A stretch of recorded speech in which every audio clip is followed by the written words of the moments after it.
स्वतंत्रता दिवस के मुख्य समारोह में सरकार का मंच उस समय हिल गया जब 84 वर्षीय मीसाबंदी संतोष भारती ने मंत्री इंदर सिंह परमार के हाथों सम्मान लेने से साफ इनकार कर दिया। कलेक्टर और एसपी की मौजूदगी में ये नज़ारा सबके सामने हुआ। भारती ने रुंधे गले से मंत्री को एक पत्र सौंपा और मंच छोड़कर चले गए। क्यों किया सम्मान से इनकार? संतोष भारती ने दो बड़ी वजह सामने रखी। एक तो 40 साल से वे न्याय की लड़ाई लड़ रहे हैं। उन्हें आवंटित मकान की रजिस्ट्री आज तक नहीं हुई। हाई कोर्ट से केस जीतने के बावजूद भी प्रशासन टालता रहा। दूसरी वजह झूठा विजन रोड मैप। भारतीय का आरोप है कि मंत्री जिस विकास विजन की बात कर रहे हैं वो सरासर झूठ है। केवल जनता को गुमराह करने का काम किया जा रहा है। मंत्री परमार और कलेक्टर ने बहुत मनाने की कोशिश की लेकिन भारती नहीं माने। जब उनसे सवाल पूछा गया तो मंत्री ने चुप्पी साध ली और सिर्फ इतना कहा कि ये सब संतोष भारती जाने।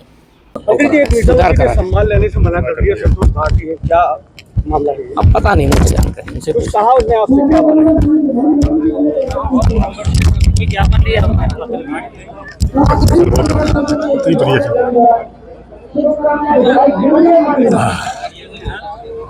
ग्राउंड किस चीज का पत्र दिया और क्या सम्मान होता है, क्या होता है? आप इसे ठुकराना कहें, जो कुछ कहें, मैंने अब तक जो समाज सेवा या राष्ट्र के प्रति सेवाएं की हैं वो मान सम्मान के भाव से नहीं की है। मैंने उनको ये लिखा है कि माननीय, आज इतने उच्च पद पे आप हैं, हमें मान सम्मान नहीं, न्याय की अपेक्षा है। 40 साल हो गए, मैं आज 84 साल का हो गया। 40 साल पहले हमने 5,000 रुपये की रिश्वत नहीं दी, इसलिए LIG क्वार्टर, निम्न श्रेणी आय वर्ग का क्वार्टर, आज तक रजिस्ट्री नहीं हो पाई। हम शासन से जीत गए, हाईकोर्ट से जीत गए, फिर भी रजिस्ट्री नहीं हो रही। इतना प्रताड़ित किया जा रहा है। दूसरी बात मैंने उनसे की कि मानिए, ये जो आपसे बुलवाया गया है कि दमोह का एक विजन डॉक्यूमेंट बना है, ये सपना दिखाया जा रहा है। ये दमोह के ज़िले के सब गणमान्य लोगों की भावनाओं को इसमें शामिल किया गया है। यह बिल्कुल झूठ है, सरासर झूठ है। कोई भी ऐसी रचनात्मक योजना उस विजन डॉक्यूमेंट में नहीं है जिससे यहाँ के नौजवानों को आगे चल के भविष्य में रोजगार के अवसर मिल सके या न्याय मिल सके या दीर्घकालीन हो। ये कोई उसमें विजन डॉक्यूमेंट में कुछ नहीं है, केवल मनमानी जिनको करना थी उनने कर ली। तीसरी बात मैंने ये उनसे कही कि देखिए, आज मुख्यमंत्री महोदय का संबोधन हुआ। ये हमारा दुर्भाग्य है कि मुख्यमंत्री महोदय जहाँ जहाँ जो जिस इलाके मालवांचल से आते, लेकिन हमारे बुंदेलखंड महाकौशल में एक भी बड़ी योजना नहीं है। आप पता कर लीजिए, कोच का कारखाना हो, चिप बनाने का कारखाना हो, दूसरे सब जितने हब मालवांचल में, एक भी बता दे कोई। किस चीज का सम्मान था उसमें? है किस चीज का सम्मान हो रहा था उसमें? वो लोकतंत्र सेनानी के नाते करना चाहते थे, तो लोकतंत्र सेनानी की बात करेंगे आप, तो उसमें मैंने लिखा है पत्र में, देश का इकलौता व्यक्ति हूँ जो 3 बार सन 1973 में मीसा कानून सबसे पहले मेरे ऊपर लागू हुआ। आरोप था पुलिस विद्रोह भड़का के राज सत्ता पलटने का। शरद यादव मेरे साथ बंदी थी। दूसरा 1974 जॉर्ज फर्नांडिस के साथ, जब all India railway men's federation के तत्वाधान में अखिल भारतीय रेल हड़ताल का आह्वान किया गया।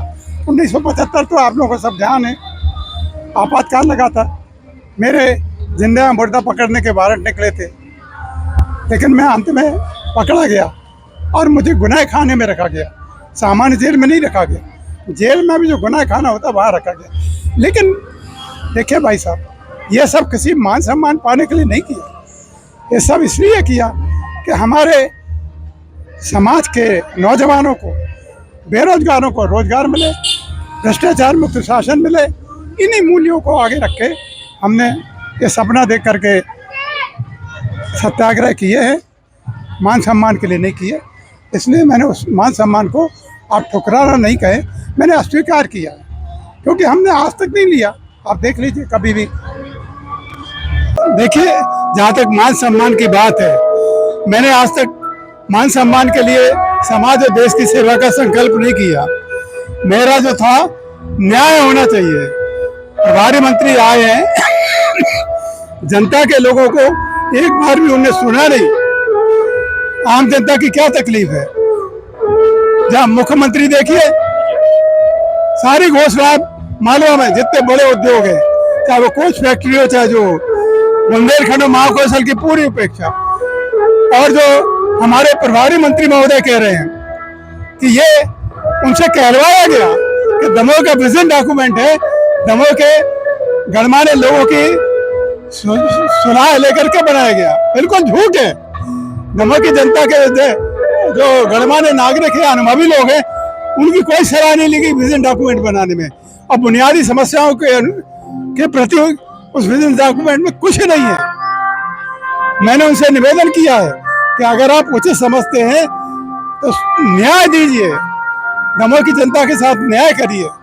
40 साल हो गए, मैंने उदाहरण दिया है, मैं देश का इकलौता व्यक्ति हूँ जो 3 बार का मीसाबंदी हूँ।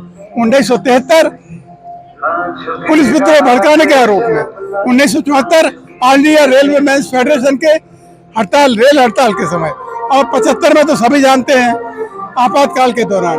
मान सम्मान के लिए नहीं कर रहे, न्याय के लिए कर रहे। 40 साल हो गए। एक LIG क्वार्टर हमारी रजिस्ट्री के बाद इसलिए नहीं हो पा रही कि हमने 5,000 रुपये रिश्वत नहीं दी। आज 40 साल हो गए हमको, हम जीत गए, शासन से जीत गए, हाई कोर्ट से जीत गए, फिर भी रजिस्ट्री नहीं हो रही। ये सुनना नहीं चाहिए। न्याय की आवाज को ठुकरा देगी क्या वो? किस चीज का ज्ञापन दिया? हमने लिखित दे दिया, उनको निवेदन किया है कि अगर आप सचमुच बात करना चाहते हैं तो बुलवा लो हमें सर्किट हाउस पे या कलेक्ट्रेट में, कहीं भी, हम पूरी बात बता देंगे, सब प्रमाण। वो कहते हैं सबका साथ विकास, सबका विकास। कहाँ सबका विकास? केवल भू माफिया, खनिज माफिया, शराब माफिया, इनका विकास, इनकी गुलामी। इस दिन के लिए हमने मीसाबंदी नहीं हुए थे। लोकतंत्र को बचाना है तो लोकतांत्रिक मूल्यों में सच्ची आस्था रखने वालों की सुनवाई होना चाहिए।